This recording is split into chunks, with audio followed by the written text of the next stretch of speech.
이게 정말 옳은 선택일까요? 제가 이 일을 계속해야 하는지 모르겠어요. 한 삼성 공장의 직원이 아침 햇살이 창문을 통해 비치는 것을 보며 걱정스러운 얼굴로 말했어요. 그는 손에 든 커피잔을 놓고 깊은 한숨을 내쉬었죠. 우리가 더 나은 임금과 짧은 근무 시간을 요구하는 게 당연하지만 만약 회사가 우리의 요구를 거부하고 떠나버린다면 어떻게 될까? 옆에 앉아있던 동료가 고개를 끄덕이며 답했어요. 나도 그 생각을 했어. 하지만 우리가 지금 물러서면 아무것도 바뀌지 않아. 우리에게도 권리가 있고 그걸 위해 싸워야 해. 하지만 그들이 정말 공장을 다른 나라로 옮기면 우리는 직장을 잃게 될 거야. 나뿐만이 아니라 우리 가족, 이 동네 사람들 모두가 어려워질 거야. 처음엔 단순한 요구였지만 지금은 너무 큰 위험을 감수하고 있는 것 같아.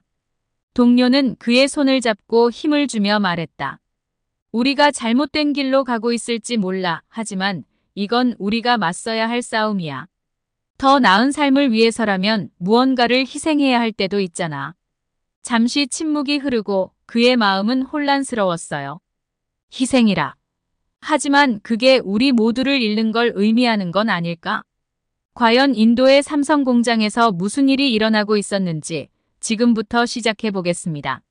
알람이 요란하게 울리면서 잠에서 깼어요. 저는 신음소리를 내며 손을 뻗어 알람을 끄고 말았죠. 5시 30분이었어요.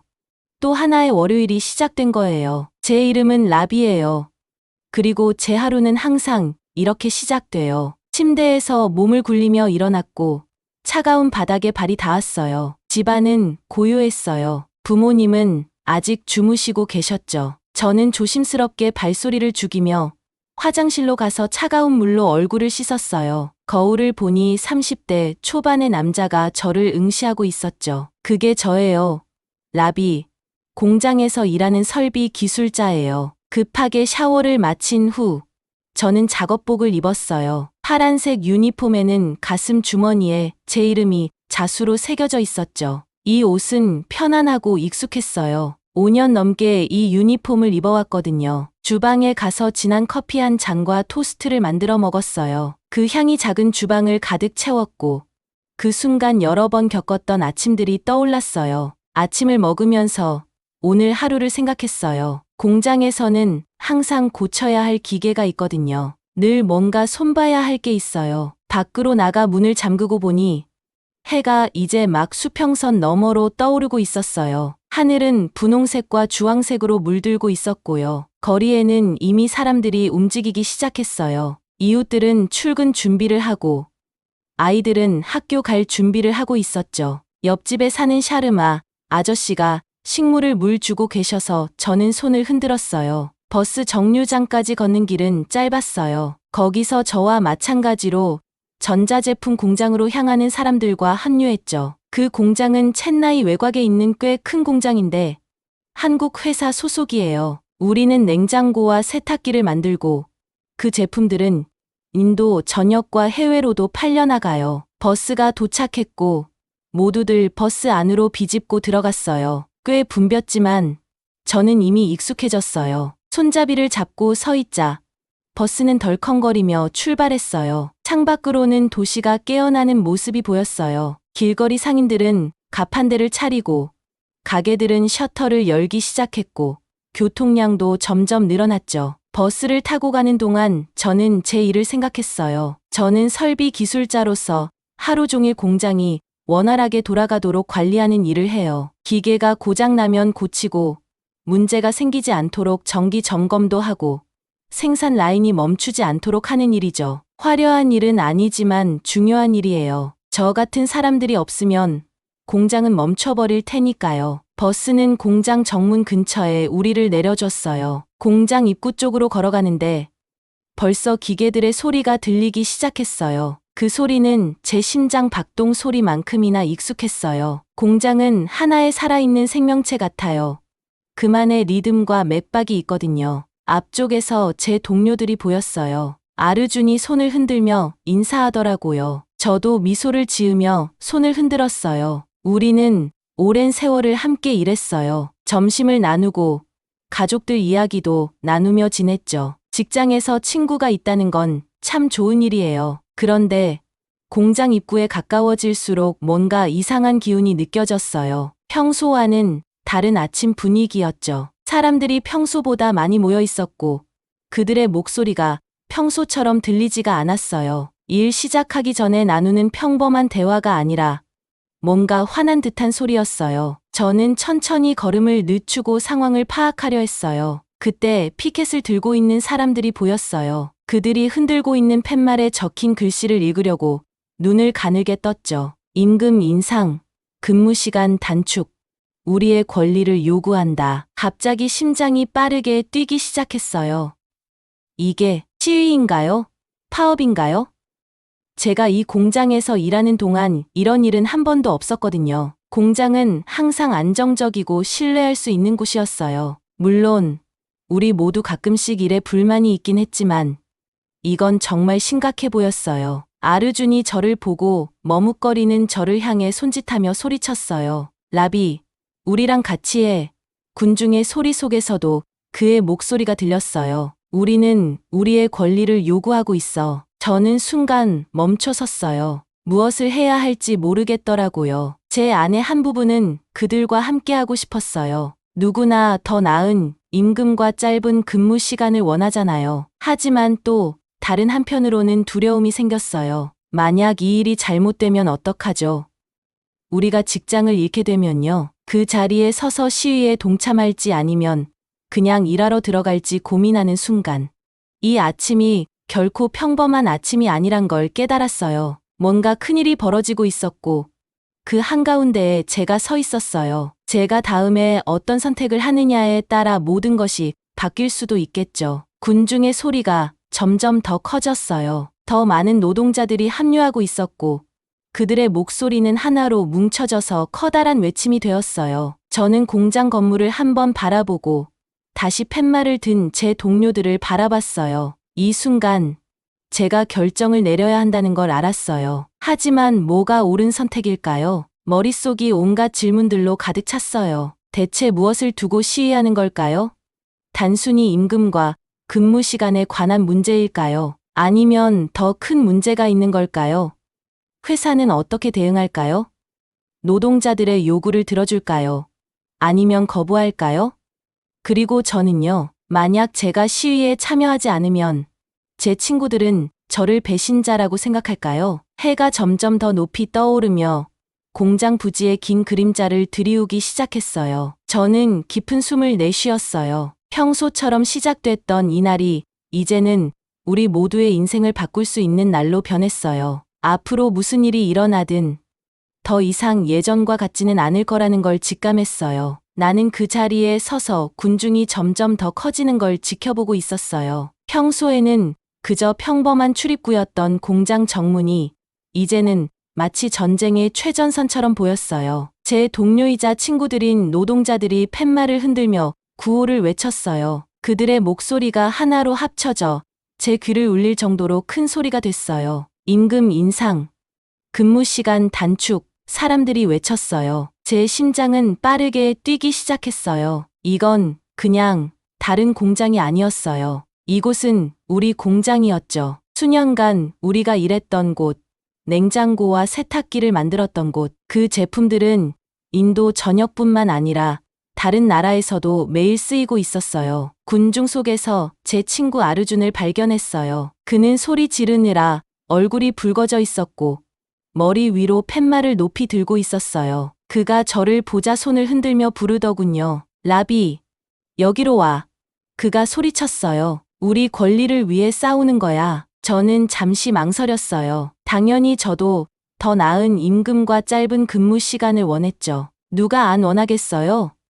하지만 뭔가 꺼림칙했어요. 공장 건물들을 둘러봤어요. 이곳은 지난 5년간 제게 두 번째 집 같은 곳이었어요. 첫 출근했던 날을 떠올렸어요. 이렇게 큰, 유명한 회사에서 일할 수 있게 되어 얼마나 자랑스러웠는지요. 이건 그저 직장이 아니었어요. 더 나은 삶을 위한 기회였죠. 이 공장을 소유한 한국 회사는 이 지역에서 가장 큰 고용주 중 하나였어요. 좋은 제품을 만들고 우리를 다른 공장들보다 훨씬 잘 대해줬어요. 우리는 정당한 임금을 받고 추가 근무 시에는 초과 근무 수당도 받았고 공장도 항상 깨끗하고 안전했어요. 그런데 이제 노동자들은 더 많은 걸 요구하고 있었어요. 그것도 한꺼번에 많은 것들을요. 임금 2배로 올려라. 제 옆에서 누군가 외쳤어요. 우리는 주 5일 근무제를 원한다.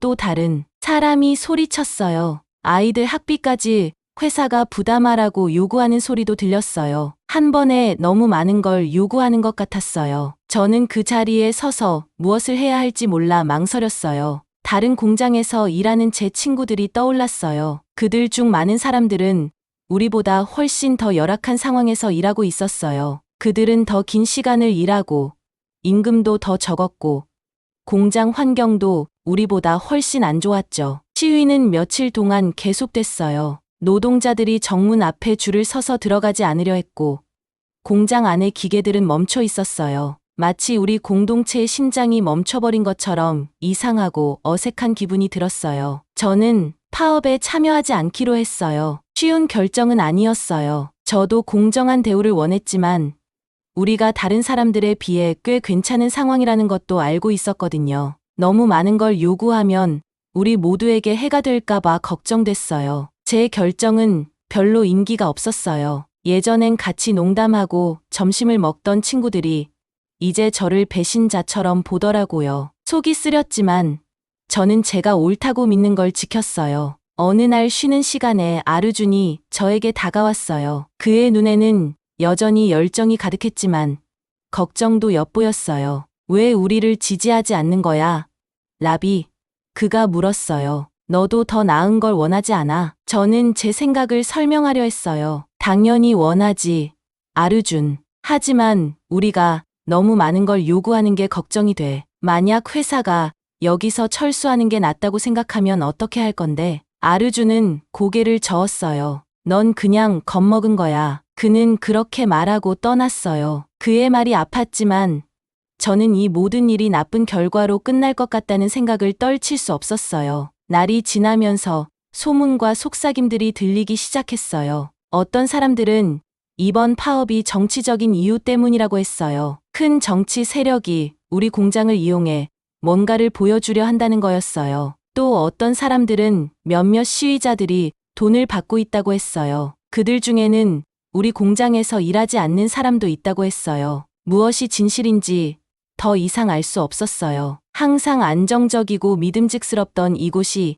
이제는 흔들리고 불안정하게 느껴졌어요. 그러다 어느 날 경찰이 나타났어요. 그날 저는 충격을 받았어요. 하루 만에 100명이 넘는 노동자들이 체포됐거든요. 그 이후로 분위기가 빠르게 변했어요. 분노에 찬 외침은 걱정, 어린 속삭임으로 바뀌었어요. 그날 저는 다시 아르준을 봤어요. 그의 눈에서 열정은 사라져 있었어요. 이렇게까지 갈 줄은 몰랐어. 그가 조용히 말했어요. 우리가 너무 많은 걸 요구했나 봐. 하지만 가장 무서운 소문은 며칠 후에 퍼지기 시작했어요. 회사가 공장을 다른 나라로 옮기려 한다는 얘기였어요. 저는 몇 번이고 터키라는 나라 이름을 들었어요. 그 생각에 속이 울렁거렸어요. 만약 공장이 떠나면 우리 모두는 어떻게 될까요? 우리 가족들은, 우리 공동체 전체는 일자리를 구하는 건 어려운 일이었고 이 공장에 의지하는 사람이 너무 많았어요. 그날 저녁 집으로 걸어가면서 저는 석양을 배경으로 서 있는 공장 건물들을 바라봤어요. 이곳이 우리에게 가져다 준 좋은 것들을 생각했어요. 일자리뿐만 아니라 자부심, 발전, 더 나은 미래에 대한 희망까지요. 저는 어쩔 수 없이 이런 생각이 들었어요. 더 많은 걸 요구하면서 우리가 모든 걸 위험에 빠뜨린 건 아닐까? 앞으로 며칠이면 결과가 나올 텐데 정말로 돌아올 수 없을 정도로 너무 멀리 가버린 건 아니길 바랐어요. 믿기지 않았어요. 제가 수년간 일해온 공장이 이제는 낯설게 느껴졌어요. 그날 아침 공장 정문을 들어서면서 저는 마치 다른 세상에 들어온 것 같은 기분이 들었어요. 휴식 시간에 친구인 아르준이 저에게 다가왔어요. 그의 얼굴에는 걱정과 화가 동시에 묻어났어요. 라비, 왜 우리랑 같이 안 해? 그가 물었어요. 너도 더 나은 환경을 원하지 않아. 숨을 깊이 들이마셨어요. 이 대화가 쉽지 않을 거라는 걸 알고 있었거든요. 아르준, 내가 왜 시위하는지 이해해. 제가 말했어요. 하지만 우리가 요구하는 게 현실적이지 않을 수도 있어. 너무 많은 걸 바라는 건 아닐까? 아르준의 눈이 가늘어졌어요. 넌 그냥 겁이 나는 거야. 그는 말했어요. 그러고 나서 그는 뒤돌아서서 떠났고 저는 혼자 생각에 잠기게 됐어요. 그가 떠나는 모습을 바라보며 속이 답답해졌어요. 아르준과 저는 수년간 친구였어요. 함께 점심을 나눠 먹고 농담도 주고받고 서로 도와주기도 했었죠. 그런데 이제 우리 사이에 벽이 생긴 것처럼 느껴졌어요. 휴게실을 둘러보니 예전에는 이야기를 나누던 사람들이 이제는 제 눈을 피하고 있었어요. 제가 지나갈 때마다 속삭이는 소리도 들렸고요. 그곳이 마치 제게 제2의 집 같았는데 갑자기 저는 그곳에서 외톨이가 된 기분이었어요. 그 후 며칠은 정말 힘들었어요. 기계 수리하고 생산 라인을 유지하는 일에 집중하려고 했지만 공기 중의 긴장을 무시하기 어려웠어요. 공장의 평소 소음은 사라지고 대신 불안한 침묵이 감돌았어요. 가끔씩 밖에서 시위대가 외치는 소리만 들릴 뿐이었죠. 소문이 불처럼 번지기 시작했어요. 어떤 사람들은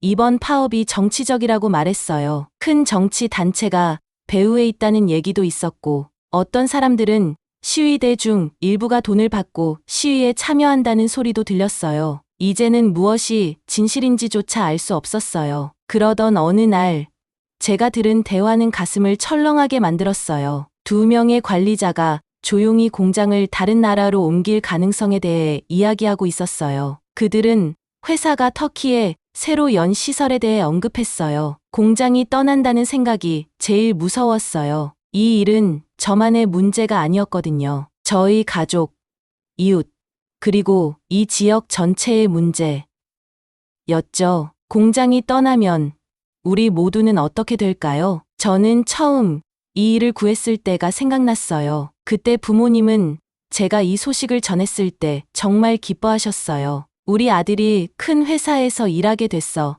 라며 자랑스러워 하셨죠. 이 일은 단순한 직장이 아니었어요. 우리 가족 모두에게 더 나은 삶을 위한 기회였죠. 몇 년 동안 이 공장이 우리 지역에 가져온 변화도 봤어요. 새로운 도로가 생기고 상점들이 문을 열었고 다른 지역에서 사람들이 일하러 이곳으로 오기도 했어요. 우리 첸나이의 작은 동네가 날마다 성장하고 발전하는 것 같았어요. 그런데 이제 그 모든 발전이 끈 하나에 매달린 것처럼 느껴졌어요. 처음에는 희망과 에너지로 가득 찼던 시위가 이제는 위험하게 보였어요. 우리가 너무 밀어붙이다가 모든 걸 잃게 되는 건 아닐까 걱정이 들었어요. 며칠 후 다시 아르준을 만났어요. 그는 지쳐 보였고 걱정스러워했어요. 이렇게까지 갈 줄은 몰랐어.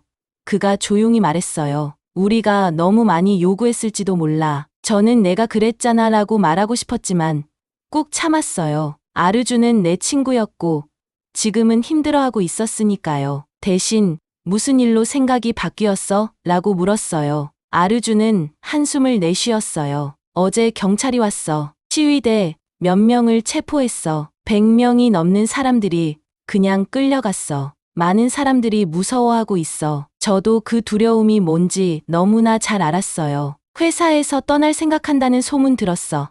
제가 물었어요. 아르준의 눈이 커졌어요. 떠난다고? 공장을 닫겠다는 거야? 그의 목소리에는 충격이 묻어 있었어요. 그럴 수도 있어. 제가 말했어요. 관리자들이 생산을 터키로 옮길 수도 있다고 얘기하는 걸 들었어. 아르준은 근처 벤치에 무겁게 주저앉았어요. 생각도 못했어. 우리는 그저 더 나은 환경을 원했을 뿐인데 이렇게 그들을 쫓아낼 줄은 몰랐어. 저도 그의 옆에 앉았어요. 나도 알아.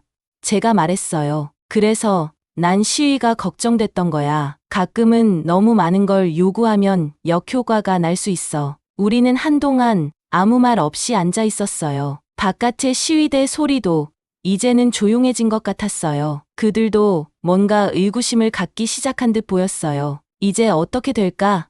아르준이 마침내 물었어요. 저는 고개를 저었어요. 모르겠어. 하지만 회사랑 대화할 수 있는 방법을 찾으면 좋겠어. 무조건 요구하는 것만이 답은 아닌 것 같아. 어딘가 중간 지점이 있을 거야. 아르주는 천천히 고개를 끄덕였어요. 내 말이 맞을지도 몰라. 처음부터 대화로 해결했어야 했나 봐. 우리가 거기 앉아 있을 때 중요한 사실 하나를 깨달았어요. 자신의 권리를 주장하는 건 중요하지만 더 큰 그림도 봐야 한다는 거죠. 이 공장은 우리 지역에 많은 것을 가져다 줬어요. 일자리, 발전, 그리고 자부심까지요. 그건 보호할 가치가 있는 것이었고 현명하게 싸워야 할 일이었어요. 공장 건물을 바라보니 하늘을 향해 쭉 뻗은 벽들이 보였어요. 모든 게 힘들었지만 어딘가에 희망의 빛이 보였어요. 아마도 우리는 아직 이 상황을 해결할 수 있을지도 몰라요. 모두에게 좋은 방향으로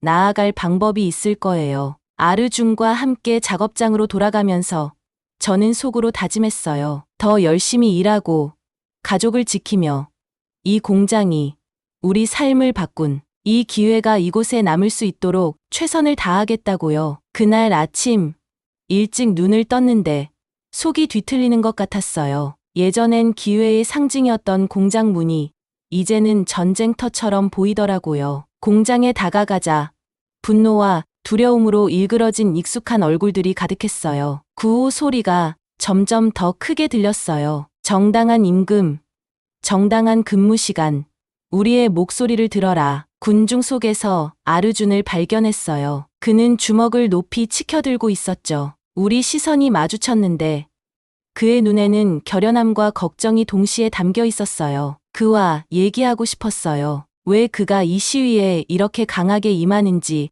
이해하고 싶었지만 사람들의 물결에 밀려 가까이 갈 수 없었어요. 갑자기 정문 쪽에서 소란이 일어났어요. 제 심장이 두근거리기 시작했어요. 경찰차들이 사이렌을 울리며 도착하더라고요. 카키색 유니폼을 입은 경찰들이 무표정한 얼굴로 차에서 쏟아져 나왔어요. 군중의 구호가 경고의 외침으로 바뀌었어요. 사람들을 체포하고 있어.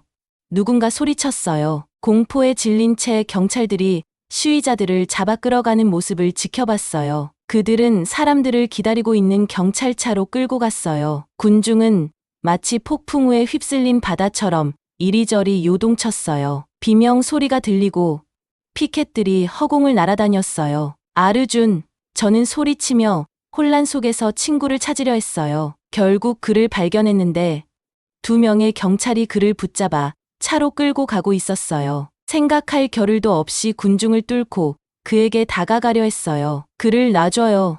저도 모르게 소리쳤지만 제 목소리는 소음에 묻혀버렸어요. 점점 가까워지자 아르준의 눈에 비친 두려움이 보였어요. 그도 이런 상황을 예상하지 못했을 거예요. 아무도 일이 이렇게까지 커질 줄 몰랐어요. 막 그에게 손을 뻗으려던 순간 누군가 제 어깨를 거칠게 잡았어요. 뒤로 물러서 거친 목소리가 들렸어요. 돌아보니 경찰이 저를 노려보고 있었어요. 같이 끌려가고 싶지 않으면 말이야. 저는 뒤로 물러나며 그저 바라볼 수밖에 없었어요. 아르준이 경찰차에 밀려 들어가는 모습이요. 문이 쾅 닫히고 그는 그렇게 사라졌어요. 제 마음이 철렁 내려앉았어요. 어떻게 이렇게 된 걸까요? 소란이 가라앉고 나서 저는 주위를 둘러봤어요. 흩어진 시위의 흔적들이 보였어요. 찢어진 피켓들이 바닥에 널브러져 있었고 그 속엔 산산조각난 희망과 깨진 약속들이 담겨 있었어요. 공기는 실망과 두려움으로 가득했어요. 잠시나마 마음을 가다듬고 싶어서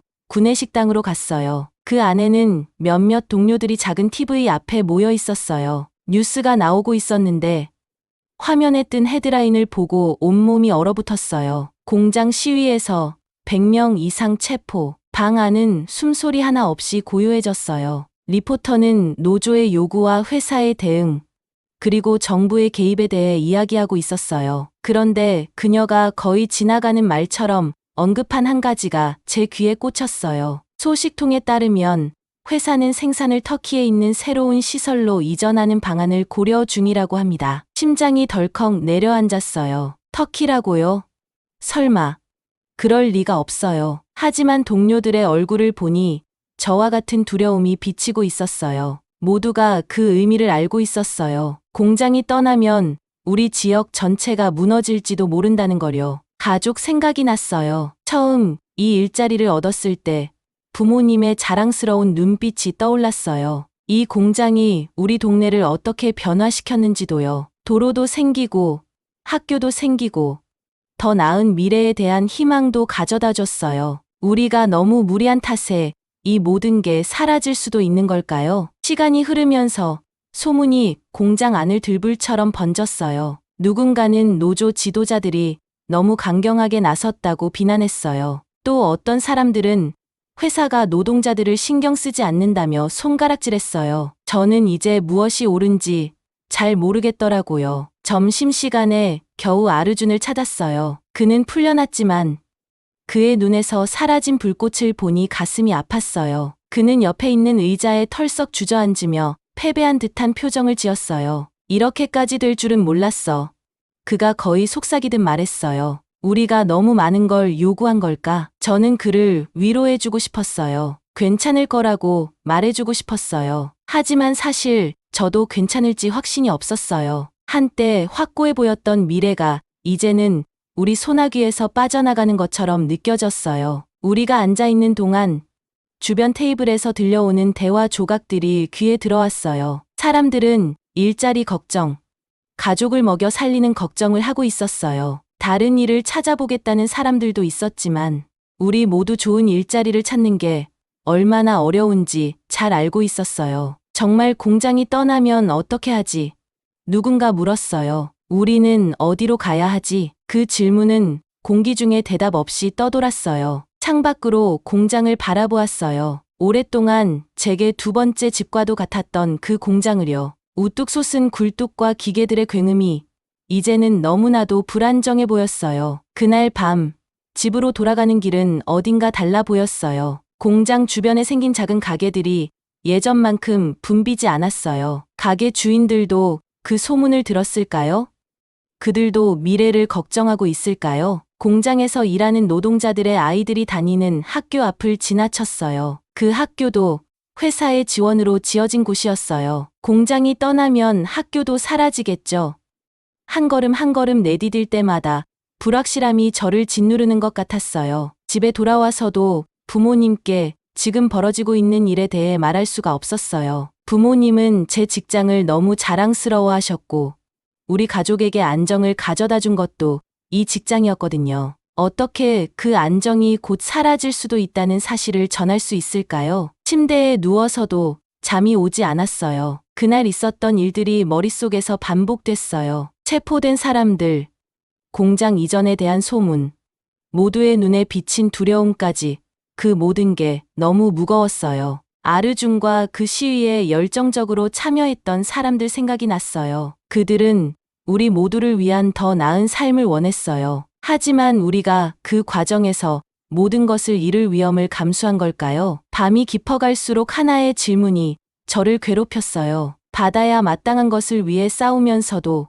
그동안 쌓아온 모든 걸 잃지 않는 방법은 과연 무엇일까요? 그 무거운 생각을 안고 겨우 불안한 잠에 들었어요. 내일은 우리 모두에게 어떤 날이 될지 알 수 없다는 생각이에요. 그날을 어제 일처럼 생생하게 기억해요. 제가 공장에서 일자리를 얻었다는 소식을 들었을 때 집으로 걸어가면서 땀에 젖은 손바닥에 합격 통지서를 꽉 쥐고 있었어요. 가족들에게 이 기쁜 소식을 빨리 전하고 싶었죠. 우리 작은 집에 낡은 대문을 밀고 들어가니 부모님이 마당에 앉아 계셨어요. 엄마는 아빠의 낡은 셔츠를 꿰매고 계셨고 아빠는 신문을 읽고 계셨죠. 제가 다가가는 소리를 듣고 두 분이 고개를 들었을 때 그 눈빛엔 궁금증이 가득했어요. 저 합격했어요. 저는 편지를 흔들며 소리쳤어요. 전자제품 공장에서 일하게 됐어요. 그 순간 부모님 얼굴에 퍼지던 기쁨은 제가 여태 본 적 없는 모습이었어요. 엄마는 셔츠랑 바늘을 떨어뜨리고 저를 꼭 안아주셨어요. 아빠는 눈에 눈물이 그렁그렁하면서 제 등을 두드리셨어요. 우리 아들, 아빠는 감정이 북받친 목소리로 말씀하셨어요. 정말 자랑스럽구나. 그날 밤, 우리 집은 기쁨으로 가득 찼어요. 이웃들도 축하하러 왔고, 엄마는 제가 좋아하는 음식을 준비해 주셨어요. 그건 단순한 일자리가 아니었어요. 우리 가족 모두에게 더 나은 삶을 열어줄 기회였거든요. 그 이후 며칠 동안 저는 어깨를 펴고 다녔어요. 우리 동네 사람들도 저를 다르게 보기 시작했어요. 저기 랍이 지나가네. 그들이 말했어요. 이제 큰 전자제품 공장에서 일하는구나. 사람들에게 존경받고 중요한 무언가의 일원이 된 느낌이 참 좋았어요. 첫 출근 날도 절대 잊지 못해요. 그 공장은 거대했어요.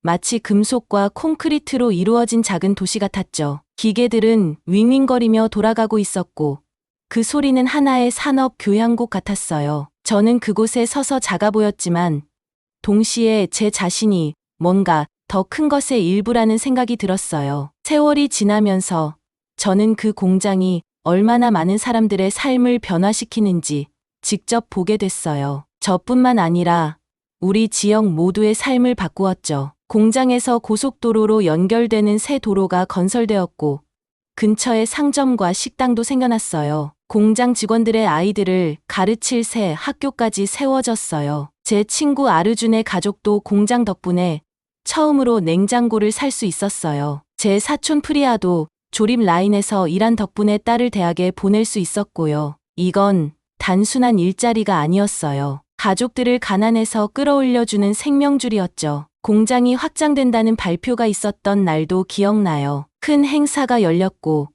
연설과 함께 리본을 자르는 의식이 있었죠. 우리 마을의 대표는 공장이 우리 지역에 얼마나 많은 번영을 가져다 주었는지에 대해 이야기했어요. 그때 저는 가슴속에서 자부심이 솟아오르는 걸 느꼈어요. 제가 이 성공 스토리의 일부라는 사실이 너무 뿌듯했거든요. 하지만 그건 단순히 돈이나 발전 때문만은 아니었어요. 공장은 우리에게 존엄성을 줬어요. 우리는 단순한 노동자가 아니라 숙련된 기술자였고 세계적인 회사의 일원이었죠. 제가 사람들에게 냉장고를 만드는 라인에서 일한다고 말하면 그 제품들이 인도 전역에서 팔리고 심지어 다른 나라로도 수출된다고 하면 사람들은 눈을 크게 뜨며 저를 존경했어요. 지금 공장 밖에서 시위하는 사람들을 보면서 저는 복잡한 감정을 느껴요. 그들이 더 나은 임금과 짧은 근무 시간을 원하는 마음을 이해해요. 누가 그런 걸 원하지 않겠어요?